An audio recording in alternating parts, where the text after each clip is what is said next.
తప్పు చేశావమ్మా, చాలా పెద్ద తప్పు చేశావు. ఈ కుటుంబం కోసం ఓడిపోయి తప్పు చేశావు.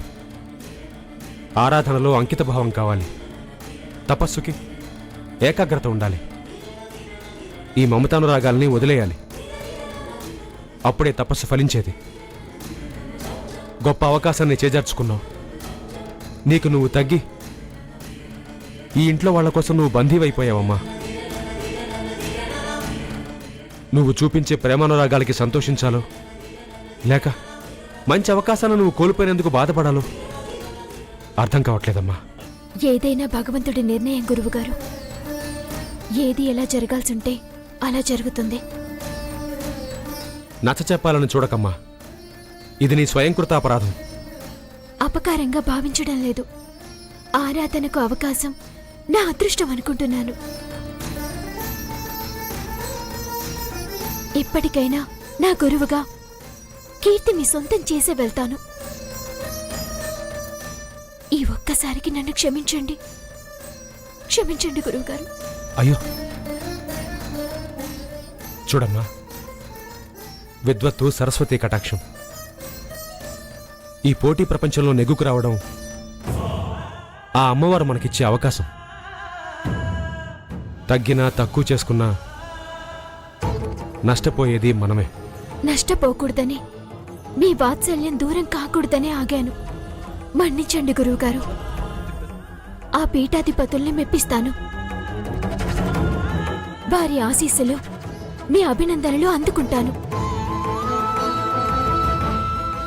ఈ ఒక్క మాసం ఆగండి గురువుగారు.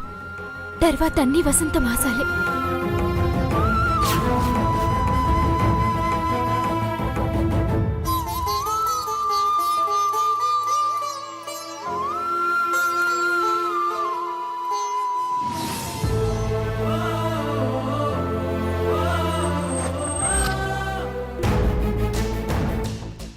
అమ్మో, ఇప్పుడు ఈ కట్టు చూస్తే అందరికీ వివరణ ఇవ్వాల్సి వస్తుంది.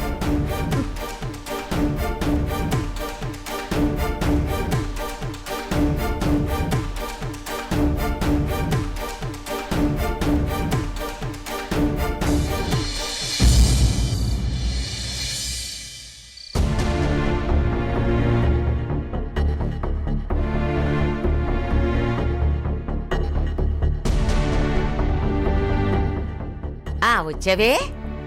ఉండు, ఇక్కడే ఉండు, ఇప్పుడే వస్తాను.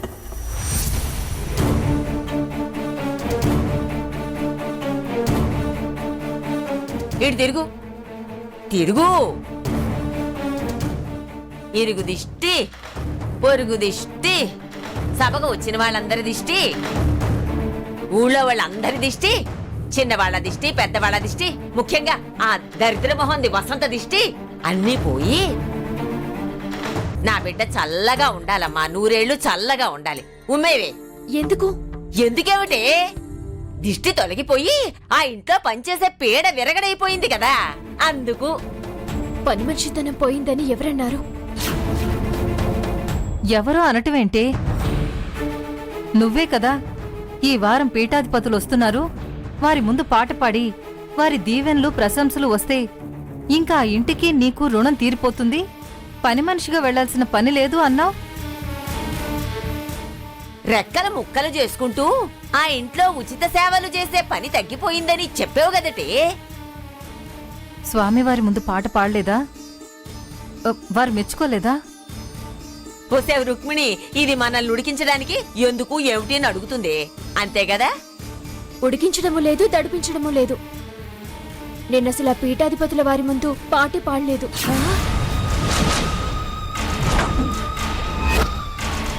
పద్మావతి, నిజం చెప్పు, ఎందుకు పాట పాడలేదు అంటున్నావు? పాడకూడదు అనుకున్నా, అందుకే పాడలేదు. ఏమి రోగం? ఆ ఇంట్లోనే శాశ్వతంగా పని మనిషిలో ఉండిపోదాం అనుకున్నావా? పాడకూడదు అనుకోవడం ఏంటి? అమ్మా, నేను చెప్పేది ముందు పూర్తిగా వినండి, ఆ తర్వాత తప్పు ఉప్పు తేల్చుకోండి. పీఠాధిపతుల వారు గురువుగారింటికొచ్చారు. వారిని ఆశీర్వదిస్తూ ఒక్క నిమిషం అలా నిలబడిపోయారు. ఆ తర్వాత వాళ్ళమ్మగారితో గురువుగారికి ఈ నెలలో ప్రాణగండ ఉందన్నారు.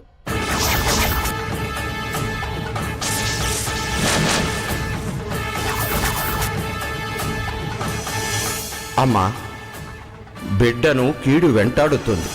మాసంలో పెద్ద గండం ఉంది. ఏమిటి నువ్వనేది? ప్రాణగండం ఉండడం ఏంటే? ఉసురు ఊరికే పోదు అని అంటారు, అది ఇదేనేమో. నువ్వు ఆగుతావా? ఏంటే నువ్వు మాట్లాడేది? అవునమ్మా, పీఠాధిపతులు అన్న మాట అదే. అందుకే నేను పాట పాడదలుచుకోలేదు. అయినా ఆయన ప్రాణగండానికి నువ్వు పాడకపోవడానికి సంబంధం ఏమిటి? నీ చెర నువ్వు విడిపించుకొని రాకుండా. గురువులు బొమ్మి, విద్వాంసులు, నాకు విద్య నేర్పినవారు. తల్లి, తండ్రి, గురువు, దైవంతో సమానమంటారుగా. నేను వారిని వదిలేసి నా స్వార్థంతో నేనొచ్చేస్తే వారు ఏమైపోతారో అని భయమేసింది. నోరు విప్పితే ఆ గుమ్మానికి దూరం అవుతా, పట్టించుకునే వాళ్లే ఉండరు. అందుకే గురువుగారిని అంటిపెట్టుకొనుండి ప్రాణాపాయం నుండి కాపాడదామని నేను పాట పాడలేదు. ఇప్పుడు చెప్పమ్మా, పాడకపోవడం తప్పవుతుందా? పాడి నా దారిన నేనొచ్చేయడం మెచ్చుకునే పని అవుతుందా? గబ్బిలంలా ఆ చూరు పట్టుకుని వేలాడడం తప్పు అవుతుంది. గండం రాసింది దేవుడే, ఏ పాపం శాపమైందో. అయినా నువ్వేమైనా బ్రహ్మవా ప్రాణం పోయడానికి? ఎవరి కర్మ వాళ్ళది. చిన్న పిల్ల పెద్ద మనసుతో ఆలోచించింది. పెద్దదానివి పితపు మాటలు మాట్లాడతావే? గొప్పగా ఆలోచించావు పద్మావతి, చాలా గొప్ప పని చేశావు. గురువుని కాపాడుకోవడం శిష్యరిక ధర్మం. ఇది ఆ ధర్మం పాటించింది. దీన్ని ఇంకొక మాట అన్నా సరే నేను ఊరుకొని చెప్తున్నా. దయాదాక్షిణ్యాలు లేకుండా వాడు వదిలేసినా దీనికి వాడంటే ప్రాణమే. వాడికి ప్రాణగండం అనగానే ఇది ఇక్కడ తల్లడిల్లిపోతోంది. ప్రాణగండం ఉందని చెప్పిన స్వామివారు పరిష్కారం ఏమీ చెప్పలేదమ్మా? చెప్పారమ్మా. ఏం చేయాలన్నారు? మృత్యుంజయ శాంతి హోమం, అభిషేకం చేయాలన్నారు. చెయ్యాలమ్మా, తప్పకుండా చెయ్యాలి. నువ్వు చేయడమేంటమ్మా? ఆ, ఆ, ఆ, నా ఉద్దేశం చెప్పిన పరిష్కారం తప్పకుండా చెయ్యాలి అని. ఆవిడ చేస్తుందని నాకు అనిపించడం లేదు. కోరి కొంగు పట్టుకున్నాడుగా, అంతే. కొరివితో చేయి కాలుస్తుంది. అయినా అలాంటి వాళ్ళకి అలాంటి వాళ్లే కరెక్టు. బామ్మా, మనిషి కోసం మనిషి, అదే మానవత్వం. పరిష్కారం తెలిసినప్పుడు ఎవరైనా సరే వాళ్ళ ప్రాణం కోసం చేసినా తప్పులేదు. ప్రాణం పోస్తే పుణ్యమే కాని పాపం కాదు. మనుషులుగా మన ధర్మం మనం పాటించాలి. అందుకేనమ్మా నేను పాట పాడంది. ఆ మన బతుకు మనకి సరిగ్గా లేదు గాని మంది బతుకులు ఉద్ధరించడానికి తయారయ్యారు తల్లి కూతుళ్ళు. వాళ్ళ సేవలు వీళ్ళ సేవలు అంటూ ఊరికే జీవితాలు పాడు చేసుకోకండి. ఉపయోగపడని ధర్మం ఉన్నా ఒకటే, లేకపోయినా ఒకటే. ఆహా, అలాగా, మంచిదమ్మా. అయితే ఇద్దరు సన్యాసం పుచ్చుకోండి. ఇంకెందుకు ఈ దిష్టి నా నెత్తిని కొట్టుకోవాలి. ఆయనకి ప్రాణగండమా? పూరి భగవంతుడా, ఏం చెయ్యాలి ఇప్పుడు?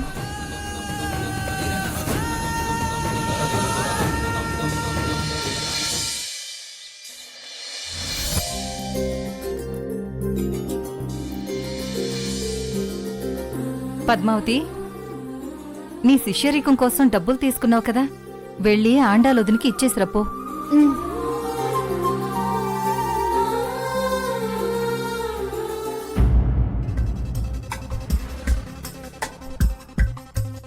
ఏమిటిలా వచ్చావు?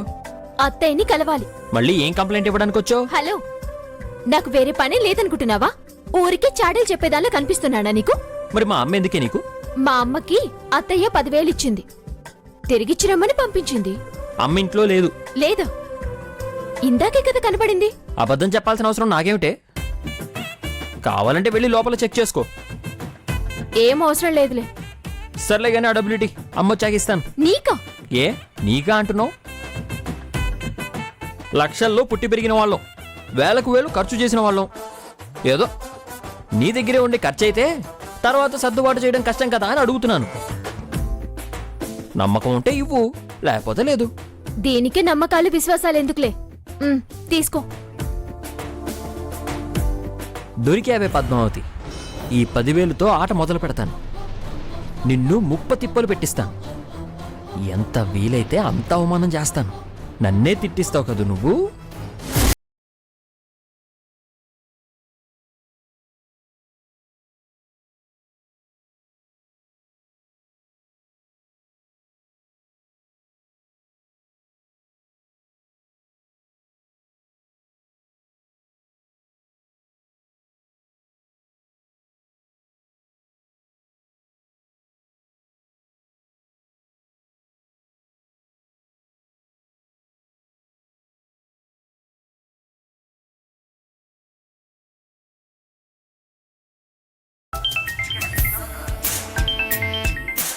దామిని. హలో దామిని. హలో వాసు గారు, ఎక్కడున్నారు? ఇంట్లో. నువ్వు? నా ఫ్రెండ్ బర్త్డే పార్టీలో ఉన్నాను. అలాగే. మీ ఫ్రెండ్కి నా తరపున విషెస్ చెప్పు. మీరు బిజీనా? నేనేం బిజీ, ఖాళీగానే ఉన్నాను. అయితే అడ్రస్ మెసేజ్ చేస్తాను, వచ్చేసి మీరే విష్ చేయండి. అలాగే వస్తాను. ఇమీడియట్ గా రావాలి. వెంటనే బయలుదేరుతాను. ఓకే, అడ్రస్ మెసేజ్ పెడతాను. ఓకే, పంపించు.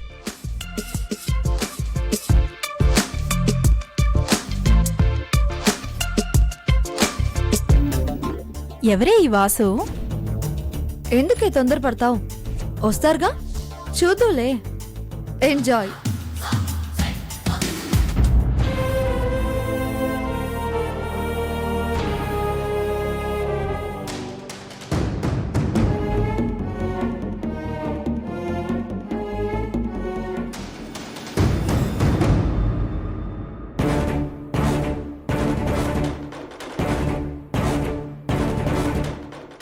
అయిపోయాయా దండాలు?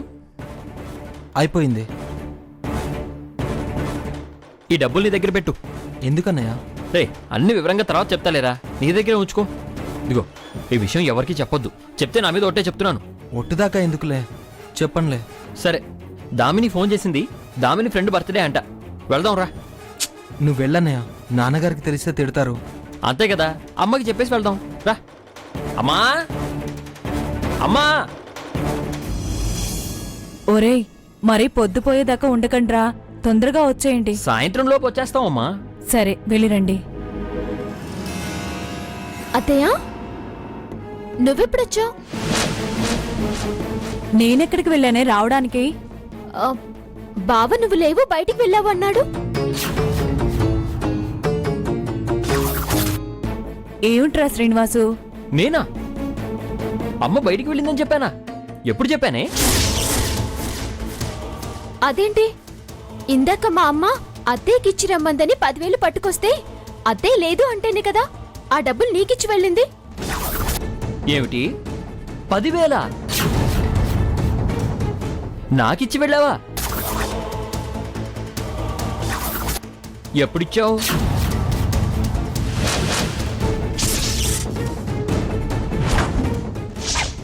తీసుకో. ఏమిటే, పొద్దు పొద్దునే కలయమైనా కన్నావా? లేకపోతే నీ కట్టుకథకి 10,000ని సాక్ష్యం చేస్తున్నావా? కదేంటి? కట్టు కదేంటి బావా?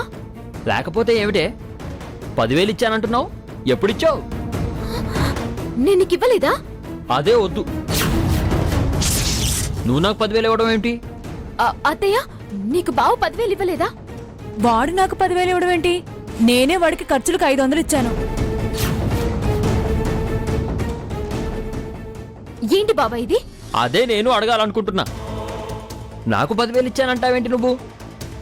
చూడు బావా, నా కోపం తెప్పించొద్దు. అబద్ధం ఆడి కోపం తెప్పిస్తుంది నువ్వు. అబద్ధాలా? అబద్ధాలు మా ఇంట వంట లేవు. అంటే మా ఇంట వంట ఉన్నాయనా? అంటే మేము అబద్ధాల కూరలమనా?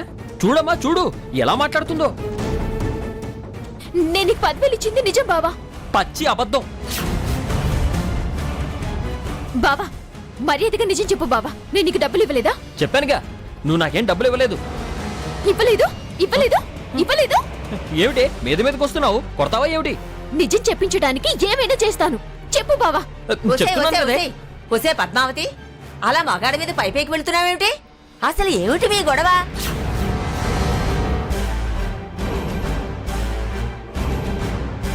ఏం జరిగింది? ఏం జరిగిందా? ఏమిటి ఇలా వచ్చావు? మా అమ్మకి అత్తయ్య 10,000 ఇచ్చింది, తిరిగిచ్చిరమ్మని పంపించింది.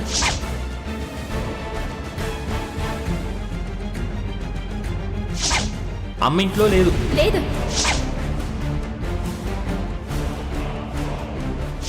సర్లే కానీ ఆ డబ్బులిటి, అమ్మ చాకిస్తాను. తీసుకో. అది అలా డబ్బులు ఇచ్చాను బావకి, ఇప్పుడేమో ఇవ్వలేదు అంటున్నాడు. నేను అబద్ధాలు ఆడుతున్నాను అంటున్నాడు.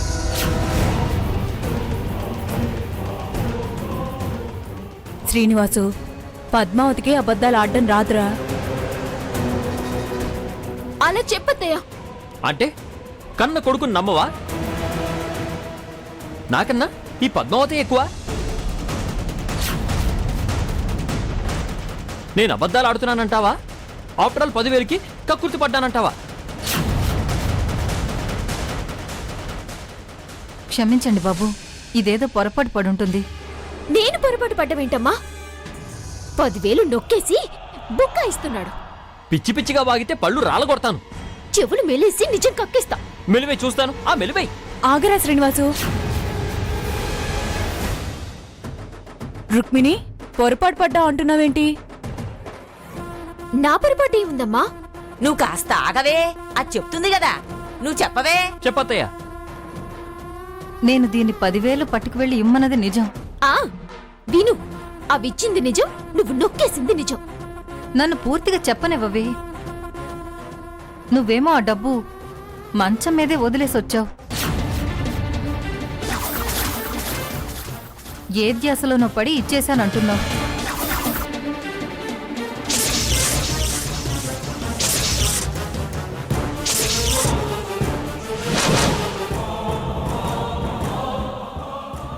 ఏంటమ్మా, నేను డబ్బులు మర్చిపోయి వచ్చానా? అత్తయ్య ఏమిటి ఇలా మాట్లాడుతుంది? ఓహో, కవరింగా. అది విషయం. విన్నావుగా, నీ కన్న తల్లే చెబుతుంది నువ్వు తేవడం అబద్ధం, నాకు ఇవ్వడం అబద్ధం అని. భ్రమలో బ్రతుకుతూ నన్ను తప్పు పట్టకు. కాస్త ఒళ్ళు గిల్లుకుని వాస్తవంలో బ్రతకడం నేర్చుకో. భ్రమేంటి భ్రమ? నేనిచ్చింది వాస్తవం అయితేను. ఇంట్లో మర్చిపోయావు అంటుంది కదా, పద లోపలికి. ఇంట్లో మర్చిపోవడం ఏంటి మమ్మీ? ఏంటమ్మా నువ్వు అనేది? నువ్వురా, నేను చూపిస్తాను కదా. పోయి చూడు, అత్తయ్య చూపిస్తానంటుంది కదా. నువ్వు రావే, అది చూపిస్తానంటుంది కదా. రా రా. పద. వెళ్ళు. అమ్మా, ఆడపిల్లవు కాబట్టి బ్రతికిపోయావు, లేకపోతే నువ్వు వేసిన నిందకి 4 కోసి చేతిలో పెట్టేవాణ్ణి. వదిలేయిరా, ఏదో పొరపాటు జరిగిందంటోంది కదా. అలాగే. మీరు ముందు వెళ్ళిరండి. అలాగే అమ్మా. సరే అమ్మా. త్వరగా వచ్చేయండి. రావే. ఏవమ్మా, ఏవి 10,000? మర్చిపోయానన్నా, ఇప్పుడు చూపించు. అది కాదు పద్మావతి. నాకు అర్థమైంది, నేను మర్చిపోయానని అక్కడ అబద్ధం చెప్పావు కదా. అవును, అబద్ధమే చెప్పాను.